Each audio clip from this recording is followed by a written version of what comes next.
Oh, you love this one, Zoe. Okay, give me You love this one. Session This is unfortunate? Yes. Okay.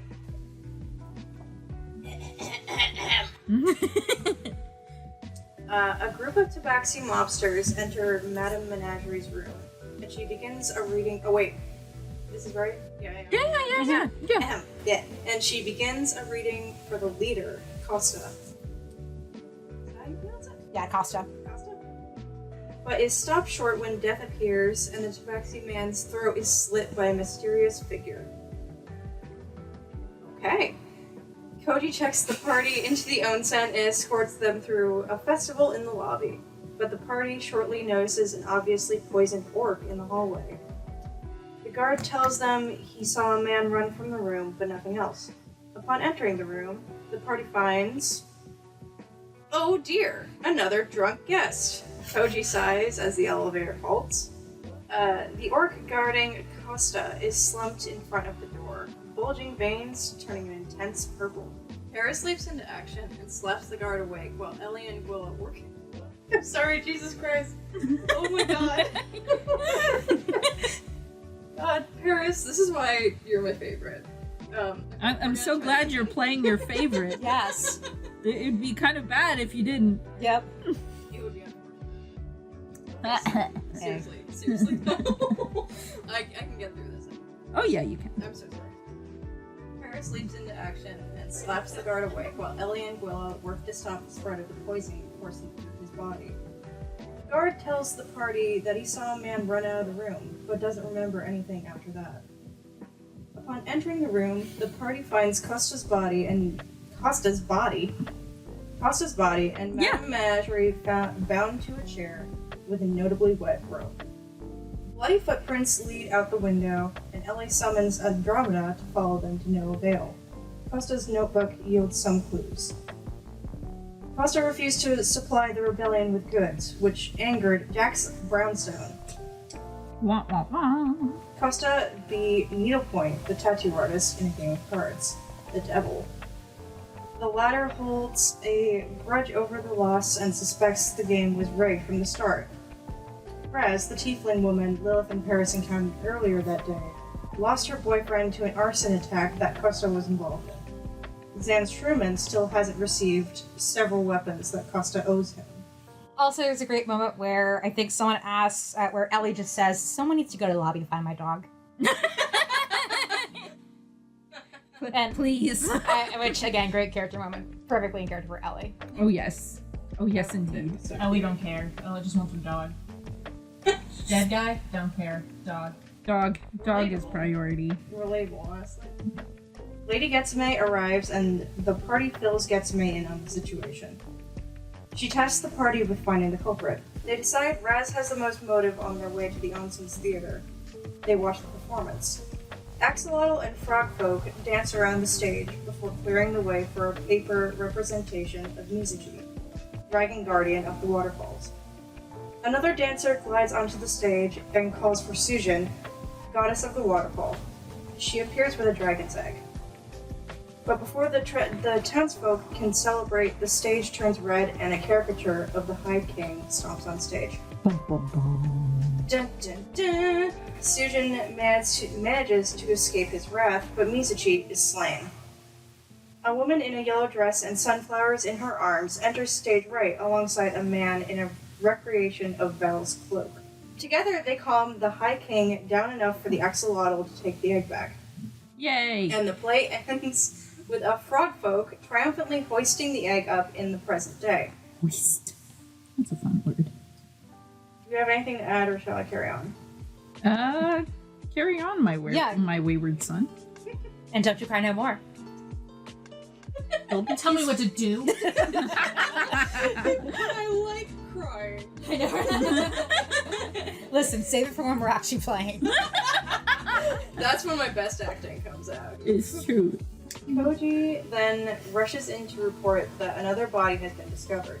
The party follows him as he rushes to the dressing room that belongs to a distressed fire genasi named Fiaro. An orc lays on the ground dead, as well as a tabaxi. The party questions Fiaro and learns that the deceased tabaxi, named Scratchless, Scratches McWhisk. Named Scratches McWhisk was getting a bit handsy with him backstage. Rude. Before Fiyero could I'm great defend at names. himself, Scratches was dead. He said that the killer was bald and that a male ghost was involved. But It rhymes. something else. It rhymes. A search of the room reveals an ectoplasm footpath, blood belonging to a human male, and a beanie styled with gold makeup smudged inside. 2 other actors then appear, one stating his makeup has gone missing. The party splits up to cover more ground. Everyone decides to check up on suspects in the baths, and John arrives and states he'd like to help with the hunt. After talking with the suspects, it is revealed everyone has an alibi except for Madame Menagerie, who Gwilla discovers was the one who stole the makeup. How dare. How dare. This is also when I believe Jax finally realizes that, yeah, Lilith is telling the truth. Oh, yeah. And he realizes that because, again, small world, Jax helped Atticus escape from Catharsis City. Because he's one of the few people capable enough to do that. Right. Yeah, so there's some fun stuff there, and then... Oh, yes. Almost everyone was in their bathing suits and stuff, and it was sexy. very much like a Hot Springs anime episode. It was fun. Also, John crashed through a window and just yelled very loudly, "Hey guys, I've heard there's been a murder." And the party quickly told him to shut up. Politely. That was iconic, though. That was a good moment. The party plays games in the foyer until an axolotl tells a tabaxi they saw a ghost with angry eyes. Paeris follows them to a room where they close the door. Paeris then notices movement in the hallway, a bald man appearing as well as ghosts. I've got the description here. They dart into the shadows as the man lets out a whistle. A ghost forms in the hallway and stares at the man. With a nod, it goes into the room. The tabaxi scream rings in Paeris' ears as the ghost rushes out and the bald man kicks down the door, Silver Serpent Company knife in hand. Paeris slides under his legs and leaps up to grab the knife, grinning at him as they land gracefully. The man glares very far down at Paeris as his hands ignite with fire magic. "Look, I don't want to hurt you, just give me the knife." "Nope, not gonna do that." With a wink, Paeris jumps up to pull Menagerie's coat over his head. Cold and clammy fingers sink into their shoulders, gripping tighter and tighter as Paeris struggles to pull Menagerie down. As the hands inch closer to Paeris' throat, Poppy charges toward them while Lilith casts Tasha's hideous laughter. With Menagerie incapacitated by uncontrollable laughter, the rest of the party catches up to Paeris. Getsame follows shortly after and casts Sleep to make the ghost disappear. Right! Oh my lord. That was an excellent moment. That was really great. One of my favorite Paeris moments. And I think that was the first time when I realized that, like, you are so creative when it comes to combat situations like that. Yes. Thank you. Yes, you are. I certainly try to be. I also rolled extremely well, admittedly, but it was really fun just freaking grabbing this man's waistcoat and freaking whipping it around him until he collapsed. So I was very excited. It was so fun. Yes. Also, I just love Nameless. Nameless is great. An icon. Is that the end of that session? Nope, there's just, we learn about what's up with Madame Menagerie's last Nameless. Yay. Lady Getsame arrives and Menagerie introduces themselves as Nameless. Them and Jackie, their sister, the only survivors of a group of traveling clairvoyants murdered by Costa's Mafia after one of them saw something they weren't supposed to in a reading. Nameless admits to killing them as revenge, then states they can call the ghosts of their deceased family. Getsame states she will allow the party to decide whether or not Nameless should be executed. I will say, I loved Nameless's speech during this part, and I think I got a couple lines from it in my notes. "So yeah, I killed him. Call me trash for doing so, but I'm proud to be trash, because I'm the last of my people and avenge my family's killers. I know my family is proud of me. Right, guys?" And then the ghosts all nod in approval. I love that. That was cool. Nameless is an icon. Nameless is great, and I wish we could see more of them. You could invite them on an adventure. I'm just saying. Someday. So one day it'll happen. You were totally slipping into your Nameless voice for a hot second. I'm just saying. You could invite a guy once in a while. So next session is Chapter 14, The Motherless Egg. An Axolotl priestess paces around a temple that's seen much better days as her frog-broke apprentice Nanami sweeps the floor. Water drips from the cracks in the ceiling, and she notes that earthquakes tend to be relatively common in Cerulean Falls, but they've increased dramatically in frequency. And she thinks about requesting a loan for Getsume to repair the damage, but brushes the idea off. She then asks the elder if Suijin can protect the temple, to which she gets the reply, "Gods can't do everything, my child." Nanami then sings a song to a decrepit warforged collecting dust in the corner. He doesn't respond to her request to dance, but she laughs regardless and gives him a smile, before turning to a statue of Suijin. There's a dragon made of pink marble that coils around the statue, and Nanami turns to the dormant egg in Suijin's hands. "I know you probably won't hatch because your mother was slain," Nanami prays, "but I can still hope and pray that it will one day. Please guide me so that I can be helpful." At which point, Suijin starts crying tears of mud. Nanami grabs the dragon's egg, just as the skeletal remains of Mizuchi barge through the door, a green fog rolling in behind them. That green fog indicates that the curse has arrived. At that point, the Warforge's eyes light up. "Kitsune 590 active. Objective. Protect civilian and egg." He then rushes towards Mizuchi and sweeps Nanami off the ground as the dragon lets out a poisonous roar. He then tells Nanami that her job is to protect the egg, and his objective is to stop the dragon. He then sends her off and tells her, "Go now, and save a dance for me." A slimy then grabs at Nanami, and Kitsune 590 slashes it off at the wrist with his katana. More undead rise up from the sludge, materializing into frog folk and axolotl folk.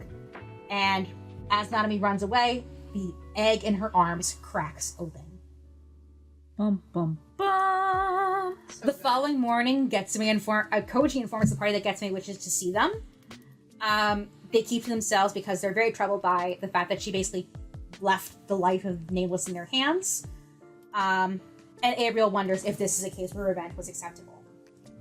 At that point, they receive a letter from Beatrice, which explains that May remains in stable but critical condition, yet she is also unaffected by the curse, even though she was not wearing a mask at any point during the party's battle with Yvonne, when they broke the first room. Beatrice then explains that Archive and she performed tests, and they came to a very startling conclusion, in that May was stillborn, but brought to life through unknown means, and that it's entirely possible, maybe even likely, that the Morning Queen cast the curse to resurrect her. As she is technically undead, she will likely perish if the curse is broken. Obviously, this greatly unsettles the party because they've all become quite attached to May. Lilith considers a sacrificing her life for May's, but Lilith shoots her down immediately. Abriel explains that she doesn't think that May's stillbirth is because she is the Star of Selene. A warrior would don the armor, and she explains the thing, and she says there's nothing about being stillborn, immune to the curse, or dying afterwards in the prophecy. Koji escorts them to Getsume, and he's very nervous. At that point, mechanical buzzing does very little to mask Menageries' agonized screams, and we learn that she is tattooing a large tattoo for the kanji for repent on their back. Getsume then steps on the tattoo with a peeled geisha sandal, and then she explains that all 4 members of the party the previous night had to vote whether to spare or to execute Nameless, and that they all chose to spare Nameless. Nameless's tattoo glows, as Getsume explains that Needlepoint, the tattoo artist, imbued it with a suggestion spell that permanently prevents them from killing unless it is in self-defense. Getsume then gives a very, very concerning threat, and then excuses herself so she can take care of the power vacuum left by Costa's murder, and the guards shove Menageries' belongings at them without a word. Getsume then very eerily, calmly invites them to breakfast. So, now that I've tortured this person and tattooed them. Right. Y'all want to have some breakfast? I'm starving. Now that the party has... Yeah. Now that the party has Getsume's undivided attention, they're able to ask her some questions that they've been thinking about for a while. Ellie starts by asking her about the Tiefling orphanage, realizing that maybe she was involved and she knows something that Archive might not tell her. Getsume reveals that she was conceived there, and whether you were born at the orphanage or kidnapped and brought there, all the Tieflings endured horrific experimentation, with runes being inscribed on their bones. The ones who survived this awful procedure gained special abilities, but it was impossible for them to disobey their masters due to the runes on their bones. Getsume was employed by the Tegruli family, which was a noble house, when the curse broke out, and she did escape in the ensuing chaos. However, an explosion claimed her life. Only through the efforts of Dr. Enola Requiem, a scientist renowned for her research on resurrection and healing, was Getsume brought back to life. However, Getsume notes that she became albino when she was brought back to life, and she does not age. Moreover, her blood is white. Ellie pricks her finger and realizes that her blood is white too. Paeris wonders if Dr. Requiem could resurrect May with a serum if she dies. That, the serum that was used by Requiem to resurrect Getsume. And John writes a letter on the party's behalf to ask. At that point, the party receives Getsume's full endorsement and financial support as needed. And John hears back from Dr. Requiem, who explains that she created the serum's formula based on the notes of the late Dr. Gilead Aster, which Ellie is obviously quite taken aback by. So Dr. Requiem's letter elaborates that she has 2 vials of this serum remaining, but she can't make more unless she can determine what Gilead meant by the very enigmatic note, Moon Tree. Once she can locate that, she might be able to recreate the serum herself based on his notes. The party then realizes that they can help her in that task, and they receive a list of ingredients from her that they can find on their travels, and once they reconnect with her in Catharsis City, she'll be able to create a cure. Lilith then turns the conversation over to Zephyr and the fact that Getsume has a pact with him, and everyone speaks very highly of him, suspiciously so, because they all realize that Paeris was cursed for speaking poorly of him and they don't want to piss him off. Getsume says that yes, he is very overbearing, but they have a very fruitful business partnership, and that Catharsis will need new leaders to fill the power vacuums that will inevitably happen once those who are involved with the curse are defeated, killed, etc. She also notes that Zephyr has his own motives, but she will not divulge what they are. However, they are related to the fact that Catharsis was Feywild territory before humans, elves, and dwarves colonized it. Their leader married Deidre the dragon, and it was her who chased off the remaining Fey, including Zephyr. Willa gets really upset at the mention of Deidre, and Paeris goes to comfort her. In the meantime, Ellie gets a library card from Getsume and goes to the Onsen library to look into the colonization of the Feywild that she mentioned. She also summons Archive. Ellie then says, we miss you too, echoing something that he had written in a letter to her prior. And then he admits that he personally missed her terribly. Ellie then catches Archive up to speed on what happened and asks if he can help her find more information on who Deidre married and who fathered Deidre's child. Together they learn that the humans were led by Isabella Hallows, a refugee from an oppressive kingdom. Her husband and children accompanied her on her journey to the Feywild, but her family was killed by a Fey prank. Isabella then went mad with grief soon after. She eventually marched along the dragon's hearth with the intent of being killed by the dragon, but Deidre recognized the hurt in Isabella's eyes because she had also lost her husband. They then reconnect, they fall in love, and they get married. Deidre helped Isabella foster an uneasy truce between the Archfey and the humans, culminating in the construction and founding of Catharsis. When Isabella died of old age, Deidre couldn't handle it and had a wizard put her soul into a necklace called the Widow's Tear. Their relationship quickly deteriorated and continued to deteriorate over many centuries, with Isabella desperately wanting to move on to the afterlife and the dragon refusing to let her go. Ellie then learns that Deidre swore loyalty to her and all of Isabella's adopted descendants, who became the Hallows royal family.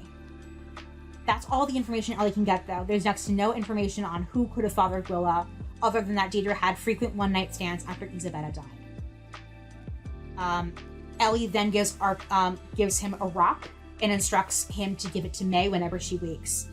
She admits that Cerulean Falls isn't really her jam, however, she feels much more at home in the library.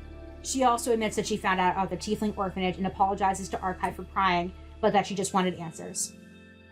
Archive then says that he understands, and he asks her to promise him to be safe.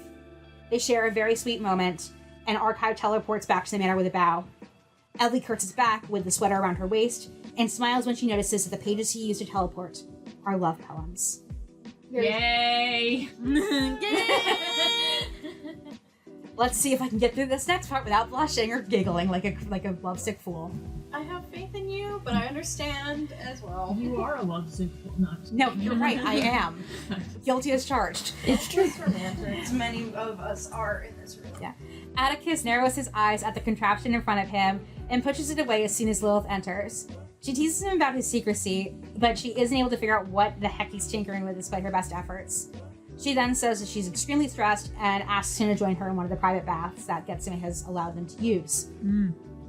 With no one else to bother them, and with no serial killers to catch, they catch up, they talk at length about their passions, they ask each other questions, and learn more about each other. Atticus asks her if she'll always be writing music. They do what I think is really fun, honestly, neurodivergent couple goals, where they take turns info dumping and just supporting each other and want to learn more about each other, which is so cute. And Lilith says that music is the only thing that keeps her going, and after everything is over, she wants to perform new material and share it with him. He then smiles and admits that the project he was working on was for her. And she said she figured it out, but she admits she's just very touched. I'm then going to read my notes verbatim here. They inch closer together. Atticus takes her hand. Listen, if you're in the mood, do you want to pick up where we left off when raspberry picking? Yes, Lilith whispers as she leans over to kiss him, a devious smile crossing her face. He grabs her waist and they start to take full advantage of the secrecy offered by the private bathhouse, and that is all the detail I'm going to get into because 1, I am with my friends, and 2, I don't want this video to get demonetized. I mean, that's all we roleplayed. That is all we roleplayed. That's not all Jillian wrote. Listen, I have considered In your notes. in your notes. It's okay, I've written fan fiction. I'll admit, I'd be so valid. I will say, while we were playing this, I mean, we were all in such you and me especially were in such fluctuation regarding living arrangements and situations. Yes. And at the time, we were roommates. And I remember discussing roommates. I remember discussing with you. I think at one point we were discussing. We knew that they'd be getting together in that way, but I think the question was how. And I think you were the one that brought up the idea of the onsen. I was like, onsen only makes sense. I mean, it's a bathhouse. And I was Sexy like, time. and then I was like, I don't know. And then you, as Atticus, brought that up, and I was like, sure, let's do it. It was very spur of the moment, very I fun. don't know. I have Atticus say it for me. Okay. It's fine. Let's do the raspberry thing. Do the raspberry thing. No. It's a euphemism now. No, I hate No, it is. No, I think raspberry picking is a euphemism. Oh, actually, that was just like being romantic. Yeah. So for those of you who can't. raspberry plus. Yeah. Black raspberry. Yes! Anyway, as Lilith and Atticus leave the bathhouse in a very heady glow, she challenges him to a sharpshooting carnival game. She nearly beats him, but doesn't. He then gets a prize, which is a very cool Sakura comb, and it grows Sakura blossoms in her hair, and it's very cute and very sweet. Meanwhile, Abriel fills in Willa and Paeris on the collapsed temple, and that, that basically was like the aftermath plot. of what happened. She fills him in on plot. Yep. Paeris pulls the widow's tear back on Poppy, and Willa frowns. Willa then asks if Paeris is scared of her. And Paeris says, "You aren't your mother, Willa. None of this is your fault." Willa then admits to Paeris that she wanted to die when she laid down her life for her father. And Paeris recoils in shock, but Poppy fills the silence by parroting Willa's words. Abriel looks extremely concerned and is skeptical of Paeris' attempts to explain what's happening with Poppy. They all turn their attention back to the ruined temple. Many of the nearby buildings are submerged in polluted water. Litter floats about in every direction. She, Abriel, and Willa and Paeris get to work. May I just ask a quick question? Yeah, of course. And Marina, I don't know if you ever intend on touching on this, but I guess it does make sense that in that moment Isabella would repeat, or rather, spoilers, Poppy would repeat to die. Well, that's Do you what think- she wants too. Yeah. No, I just thought that that's just not, it's not something I noticed until now. Yeah, Given the context of what we've talked about earlier in the session. because Isabetta wants to go to rest. Yeah. She wants to get back to her family, and as much as she's enjoying her time, Right. she's also Break is all about. I want to go home. I want to wanna go go home. Yeah. I have a husband and kids. Yep. Yeah, party pooper. I have but, shit to do. So they all turn their attention back to the ruined temple, and Willa, Abriel, and Paeris go to assist in recovery and cleanup. The priestess thanks them, but she's surprised that her protege Nanami is not there to help as well. But before she can finish her statement, Abriel emerges from the temple and asks if anyone wants a robot. The priestess then runs over and nearly trips over some debris along the way, and then they find Kitsune 590's head. His eyes glow and Abriel drops it in shock. Paeris then looks at Kitsune 590 and tells the priestess that they know someone who can put him back together. The townsfolk prioritize finding the rest of his body, and Nanami finally emerges with an albino axolotl in her arms. It then turns into a human baby with pink hair, and Poppy flies over to the dragon and pecks at them, calling them her wife over and over and over again. Ellie, Lilith, and Atticus then arrive to investigate the commotion. Atticus manages to put Kitsune 590 back together and reactivates him. Poppy then perks up at the mention of Isabetta's name as Ellie recounts what she found in the library, and Poppy requests that they go to Dragon's Hearth as soon as they can. There's then a commotion in the onsen below, and citizens run from a rapidly approaching storm. Hordes of undead frog and axolotl folk covered in mud and trash waddle toward the onsen. Things just get unbearable sensory-wise. A humanoid figure caked in mud leads them, brilliant blue eyes shining in anger. Getsume flutters down the hallway and stares at the intruder, then pulls out on a jade kabuki mask and draws her samurai sword. "Speak, undead." "I am not undead," the figure growls, "though my people are. I am Suijin, and you, along with those tourists, have poisoned me." And that's the end of that session. That was really good. Want to go next? I'm on it. If I pull up the notes. Session 15. Woo! The Dirty Goddess. And it's not the way you think it is. No. Especially given the direction that we've been, the things we've been talking about in the past 10 minutes or so. Val, Hanlon, and Majesty run through Catharsis City until they find a Church of Selene and stop to rest. Val succumbs to Prospera's curse and falls into a dream-like state where Prospera attempts to make him forget who he is. But Majesty is able to jump into this moment, sort of telepathically through the hive mind and remind him who he is. Val's eyes roll into the back of his head, and then he sees a raven, who says, "Val Mosleth, you are dead. You will be alive tomorrow, but when the curse is lifted, you will have an extended stay with death." And he wakes with most of his memories intact. But now we are at the onsen. Ellie attempts to get between Getsume and Sujin to prevent a fight, but Sujin does not back down and instead calls Ellie a half-spirit before she makes her swear to fix the pollution. Ellie agrees, and her eyes glow white. She's unintentionally agreed to some sort of magical pact. Ellie gathers the party and tosses 3 white marbles. They see Cerulean Falls 100 years ago in the past, guarded by the Mizuchi and Sujin. But the Mizuchi is killed by the High King's guards. Sujin speaks to the Queen Mother about, or actually, this might be a little bit of misdelivery on my part. Sujin wasn't speaking to the Queen Mother, but spying on her. Okay. Because she was sort of in her corporeal goddess form of like, oh god, I'm just watching this happen to people and I can't do anything. Right. And the Queen Mother seems to have a mutual hatred for the king after this act, and she laments that she should have married Val instead. The king claims Cerulean Falls for Foltis, and Sujin quietly curses him. Lilith, Paeris, and Atticus join John for a tour of his ship and discover the crew is entirely undead. That happened. Gwilla remains stoic, and Ellie throws a Sidra marble.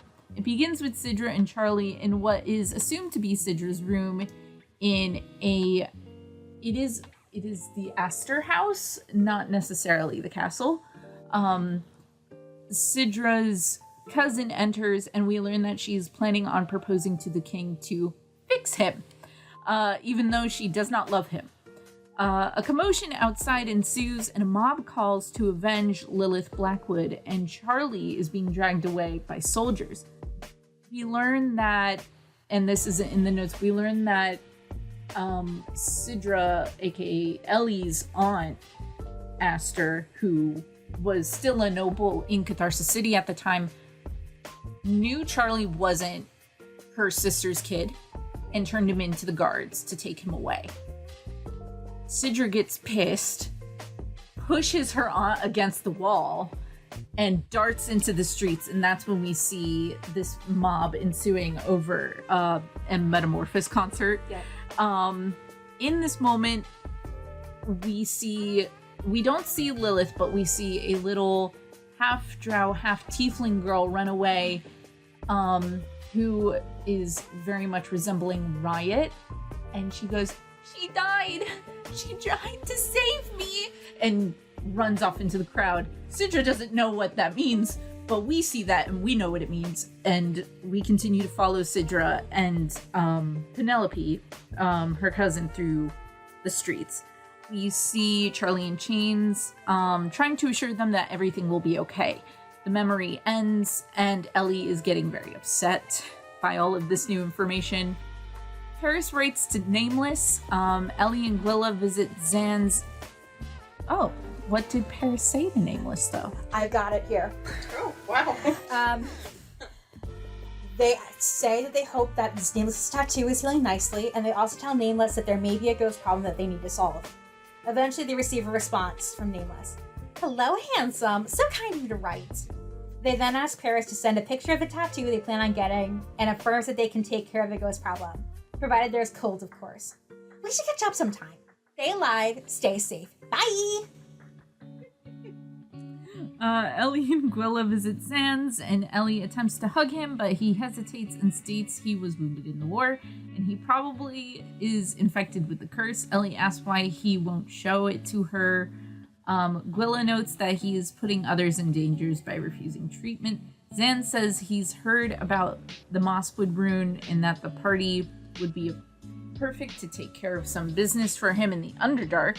Ellie is disgusted by his willingness to risk lives for money and leaves. Willow follows shortly after. Ellie notes that she just wanted Zans to be like her dad and was just disappointed that he wasn't. Paeris and Lilith do get those tattoos. Paeris gets a moth with the protection from energy spell. Lilith gets... I think we changed it since then. I think you changed the spell. Yeah, you ended up changing it to a fire spell, which is fine. I forget which one it was, though. It's probably on your character sheet.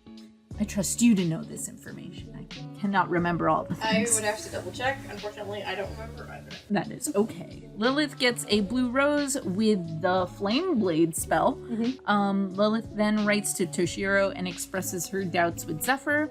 Toshiro replies with his agreement, basically saying, like, yeah, you should stop that. Abriel invites everyone for tea, and Paeris corners Gwilla to say she seems sad. Gwilla admits her depression and that she feels Val was all she had to live for. Paeris reassures her that's not true. Paeris throws a marble and asks about Isabetta's life.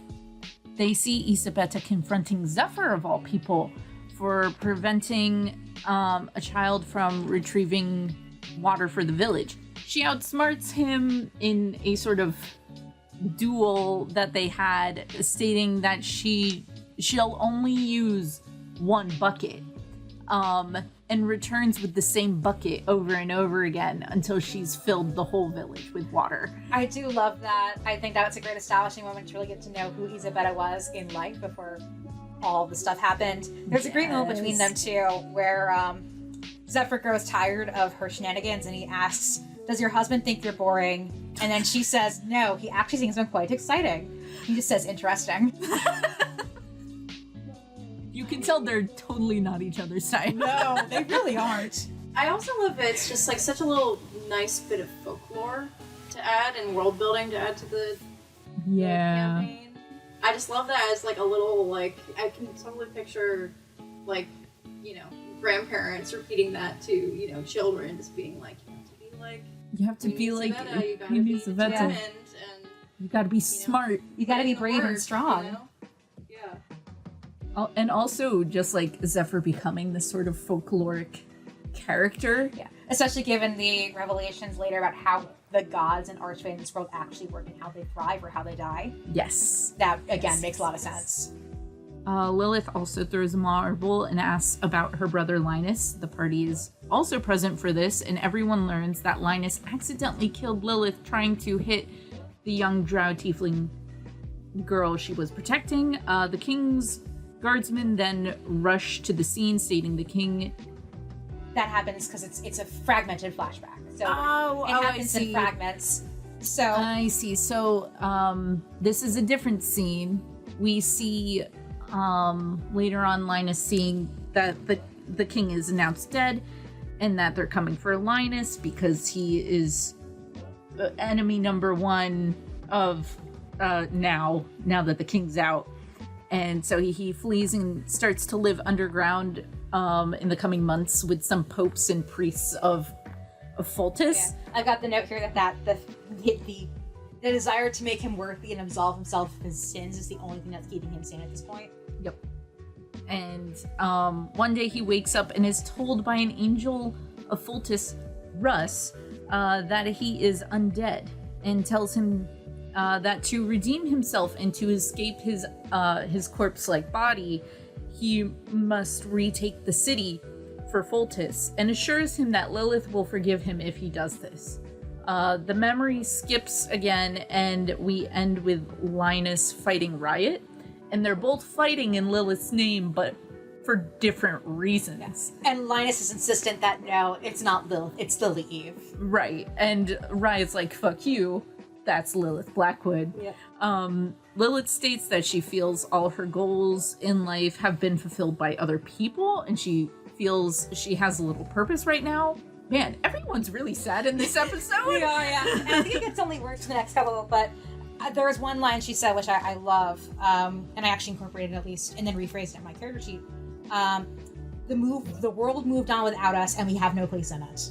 Yeah.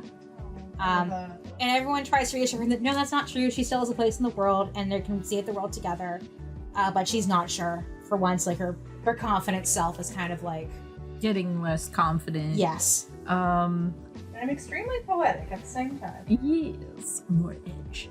The party parts for the night, but Paeris stays with Gwilla as she throws a marble asking for Val's whereabouts. Oh, that was a horrible way to end the session. Yeah, that's when we see. That's when we see his torment with Prospera and his conversation with Death, and she sees Prospera crush Val's heart, and Gwilla is deeply upset and believes him to be dead, not knowing that that whole scene was technically telepathic and more symbolic rather than actual. And then the final line there is from when Gwilla just says, "I suppose I need to learn how to be happy for myself now." Yep. Oh. Yep. And that I think is a very powerful lesson for all of us to learn. So our next session is chapter 16, The Star Child in the Dam. Hanlon looks out a stained glass window as rainfall echoes through an abandoned cathedral of Selene. Val's body is covered by a tablecloth blanket, and Hanlon bows his head in prayer. A familiar angel tells him that he is faithless in his mistress, and Hanlon deepens his concentration. He doesn't doubt Selene, but he isn't sure if he or his new allies will succeed in escaping Catharsis City. The stained glass window of a star being handed to a pregnant woman catches his attention, and Hanlon's prayers turn to his daughter. "Help Val find his way back to us, and help me find my daughter again." At that point, Val walks in the shadow of death and recounts his life on somewhere beyond the material plane. Then he hears Hanlon's prayer and what sounds like the tinkling of a bell. He asks where he's going, and Death doesn't answer. And then they finally reach their destination, a glowing field of wheat and flowers. The laughter of a little girl makes him tear up, and two angels approach him. One is an 8-year-old with bright orange hair and a gap-toothed grin, and the other is May. May gasps and tackles Val with a hug, and he sobs because he thinks that he failed her too and that she has passed away. Julia, the other angel, outstretches a hand and tells him that May is not dead. Rather, this place between life and death is where Julia, who is now May's guardian angel, will teach May to use her new powers when she sleeps. A snowy owl then floats over to Julia, and she bids May farewell and promises to come to her whenever she needs her because they're now friends. May then nods and signs "I will find you" to Val, and angelic wings sprout from her back. Val then says that he's going to find her first. Then Death turns to Val and expresses surprise that he has not told May who he is. She urges him to remember, if you forget, the world may be doomed. She then kisses him. Yeah. And Val slips away. She's also kissed a lot of people. She kissed me first session. I was the first one. Yep. We're not the first one in all of these centuries, honey. I hate to break it to you. In the recording. In the recording, yes. May finally wakes from her coma the next morning. Julia appears behind her. Only May can see her, which tells her good morning and says that she will be her new angelic guide from here on out. Yay. And Beatrice is thrilled that May has awoken as his authority, and they take her vitals. Hanlon continues to pray through the night. Flowers sprout out from Val's body, and he finally awakens. His first words after he awakens are, "I think I just snocked death." Yep. And then Hanlon, in what a bromance, which I think was cut short far too soon, spoilers, says, "Welcome back, my old friend. Just don't eat my brains. I don't have any. Koji then wakes the party up with and offers to get them tea and coffee. They then receive a letter from Beatrice informing them that May has awoken. The other half of the letter is written by May. Included in the letter is a piece of paper with a teleportation rune that the party can place at the Cerulean Falls room when broken to get back to Wastwood or Mysterium Manor whenever they please. May's letter is super cute. She notes that she is in contact with Celine, and Julia is her friend and angelic guide. May finishes the letter with a thank you to Ellie for the cool rock, which she has named Rocco, and she also includes doodles of the party, Rocco and Julia. Getsume then summons the party and John to her office and informs them that Kitsune 590 as well, that Suijin's accusations were true, and that unbeknownst to her, Cerulean Falls was built on stolen land by the High King and his engineers. The High King is, of course, Cadmus's father. The dam that powers the Onsen was built after he pillaged the thriving village and forced the citizens to migrate elsewhere. The village then fell into disrepair and decay. Getsume then explains that if they break the dam, the village will be cleared of pollution. A secretary in Arabison says the Onsen will struggle, but Getsume says that they have airships and they will find a solution to any economic aftermath of destroying the dam. She then tasks the party to explore the dam to help turn it off. And it's a series of labyrinths, aka a dungeon. And they decide to, go off. They are joined by John and Kitsune 590, and they see all these ruins. There's a lot of riddles, and Gwilla is very kind of reckless, uncharacteristically so, which Lilith calls her out on, and asks if she has a death wish or something, which Ellie glares at her for. And the party attempts to pull Gwilla out of her depression, and they fail each time. Forgotten how depressed Gwilla was. Yeah. Ellie got really mad at her for it. Lilith gets mad at her too in this session, which is why I wanted to read this one. They get to various puzzles, and then there's one where 4 stone statues and masks stare down the party, and they have to give up meaningful items. So Ellie gives up the scarf from Zan's that belonged to her father. Gwilla gives up leftover tea that reminds her of Val and Wick. John gives up a belt from his airship, and Lilith gives up the Sakura comb that she got from Atticus the day prior. They receive masks in return and place them in corresponding scenes carved in the walls. We then meet the Gibberfish.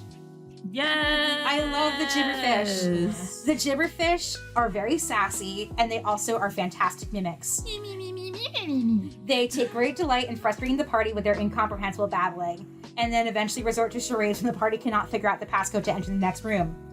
As for what that passcode is, I saw the queen sleep with the wizard. Gwilla is obviously very upset by this, and she storms off into the final room without them. The final room is very much like a horror game scene. We've got a corpse, we've got angry notes and fingernails all over the walls, with a diary, and it's from the architect of the dam. The architect's excitement and pride permeates the first few pages, but his mood sours when the High King assigns him to the Cerulean Falls project due to his lack of popularity, the king's. Things get more frenzied after that. A dragon is slain, locals were displaced, a dam was erected, and the architect doesn't approve of any of this but desperately needs the money. One night he watches the queen enter Val's room and he is bribed into secrecy, but the High King finds out anyway and traps the architect in his own creation, so intricately built that he will never be able to get out. Paeris closes the diary, inserts the 3 rods into the hole, and they make a daring escape as the water lowers to reveal the once submerged ruins. In order to complete their mission from Suijin, they must destroy the ruin by the next morning. Ellie then confronts Gwilla about her depression and the fact that she's withdrawn so much into herself, and Gwilla is really upset about this. She then reveals to Lilith and Ellie that she wanted to die when she intercepted the attack meant for Val, repeating what she had told Paeris earlier, and that she feels the same way now that he is gone. Lilith then steps forward and tells Gwilla that she knows what it's like to feel hopeless, and that Gwilla matters to others even if she doesn't feel like it's true. John jumps in to give Gwilla a pep talk as well, and his words seem to have some effect, but Gwilla turns on her friends once more. Don't you get it? I can't let people in. I have to push them away. I don't want to lose them. Ellie has a very visceral reaction to Gwilla's words, and later we learn that it's because Ellie feels the same way about people in general. Right? I think she was sort of just... at that point she was angry because she felt like Willow was acting like her situation was... Well, yeah, I guess it was that she felt similarly. It was kind of more like Ellie felt like Willow was acting like she was the only one who had suffered. Yeah. Right. And she was just wallowing in it. Whereas Ellie felt like she lost her dad too, and we all died too, and none of us want this right now, and this isn't what we are looking for out of a second life, but here we are. So essentially, you need to get over it. You need to stop wallowing in it and just keep going, because you're bringing everyone down. Yeah.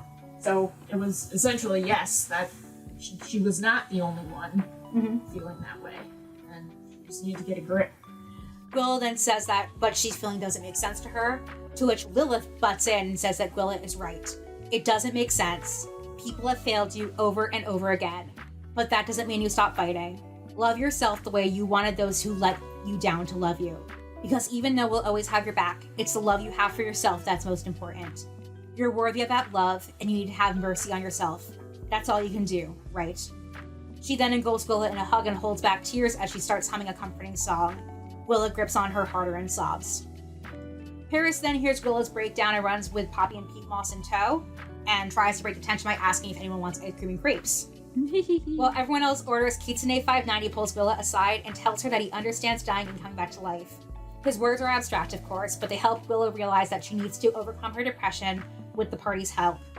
Kitsune 590 also detects that Ellie is very upset, and she tries to deflect, but she relents and finally admits that she regrets yelling at Gwilla. As I have here in my notes, I'm just mad because everyone's lost people, everyone's died, but she's the only one who's made being sad about those things a personality trait. I'm sad too. Kitsune 590 then tells Ellie that it is okay to be vulnerable, but Ellie is adamant about keeping people at an arm's length so that they don't make her problems into their problems, and so that they aren't targeted because of their association with her. Kitsune 590 then pushes back and challenges her to share her feelings with others. After all, if anyone can keep Gwilla safe, I think it would be someone like you. Paeris then walks over to Ellie and offers to go to the library with her to find out more about Kitsune 590. Gwilla then checks in with Lilith to let her know about her newfound resolve, and then departs to meditate. Lilith then goes to see Atticus and confesses only to him that everyone is struggling, she doesn't want to burden anyone with her existential dilemmas, and that at her lowest point she felt like Gwilla and was also suicidal, which was a few months before she made her pact with Zephyr, but that she's come a long way since then and no longer feels that way. The two of them then embrace and then go out for good crying, good food. Gwilla then treks to a secluded spot on the outskirts of Cerulean Falls and writes a letter to Val. I know you're dead, but it's time for me to let go of you go so I can be happy for myself. I love you, Dad. Val then receives the letter immediately, and his face falls. He turns to Hanlon and urges him not to write back. Gwilla needs to learn and live for herself. She's a grown woman. Maybe now it's time I let her go too.